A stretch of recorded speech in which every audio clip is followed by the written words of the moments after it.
વડોદરાની MS યુનિવર્સિટીની commerce building ખાતે પ્રથમ વર્ષમાં ભણતા વિદ્યાર્થીઓના રિઝલ્ટની જાહેરાત કરવામાં આવે, તેમના પરિણામ જાહેર કરી દેવામાં આવે તેવી માંગ ઉઠી છે, જેમાં NSUI દ્વારા પણ રજૂઆત કરવામાં આવી છે। NSUI પ્રમુખ અમર વાઘેલા સહિત NSUIના કાર્યકર્તાઓ દ્વારા આ મામલે ડીનને આવેદનપત્ર આપવામાં આવ્યું છે। પ્રથમ વર્ષના કોમર્સના વિદ્યાર્થીઓ જેઓનું પરિણામ હજી સુધી જાહેર નથી કરવામાં આવ્યું, જેના કારણે આ વિદ્યાર્થીઓ હાલાકી ભોગવી રહ્યા છે, માટે વહેલામાં વહેલી તકે તેમના પરિણામની જાહેરાત કરવામાં આવે, પરિણામ આપી દેવામાં આવે તેવી માંગ NSUI કરી છે। मैनेजमेंट विद्यार्थियों के सम्मान में NSUI मैदान में, विद्यार्थियों के सम्मान में NSUI मैदान में, मैनेजमेंट अरे न्याय आपको न्याय मैनेजमेंट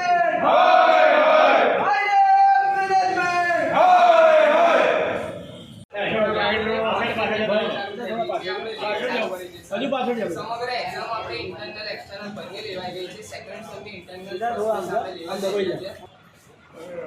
આ જે પણ સર અત્યારે જતા રહ્યા આવવાના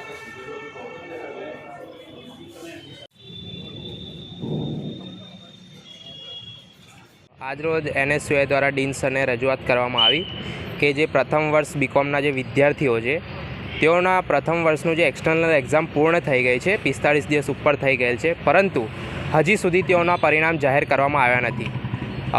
19 તારીખથી જે વિદ્યાર્થીઓ જે છે તેઓના બીજા સત્રની ઇન્ટરનલ એક્ઝામ શરૂ થવા જઈ રહી છે, પરંતુ ક્યાંક ને ક્યાંક યુનિવર્સિટીનું તંત્ર જે છે ખાડે જઈ રહ્યું છે। વિદ્યાર્થીઓના પરિણામ હજી સુધી જાહેર કરવામાં નથી આવ્યા, તેથી NSUI દ્વારા આજે માંગ કરવામાં આવી, આવેદન આપવામાં આવ્યું કે વિદ્યાર્થીઓના જે પરિણામ છે તે વહેલીમાં વહેલી તકે જાહેર કરવામાં આવે। રોય તેજસ, ઉપપ્રમુખ, વડોદરા શહેર NSUI। આજરોજ NSUI દ્વારા કોમર્સ ફેકલ્ટીમાં જે 45 દિવસથી એક વિવાદ ચાલી રહ્યો છે કે કોમર્સ ફેકલ્ટીની ફર્સ્ટ સેમની એક્ઝામનું પરિણામ હાલ સુધી જાહેર નથી કરવામાં આવ્યું, અને યુનિવર્સિટી દ્વારા સેકન્ડ સેમની ઇન્ટરનલ કન્ડક્ટ કરવામાં આવી છે 19 તારીખથી। જ્યારે તમે પહેલા વર્ષનું ફર્સ્ટ સેમનું રિઝલ્ટ નથી આપી શકતા, તો વિદ્યાર્થીઓ જોડે બીજા સેમનું તમે એક્ઝામ કેવી રીતના લઈ શકો છો?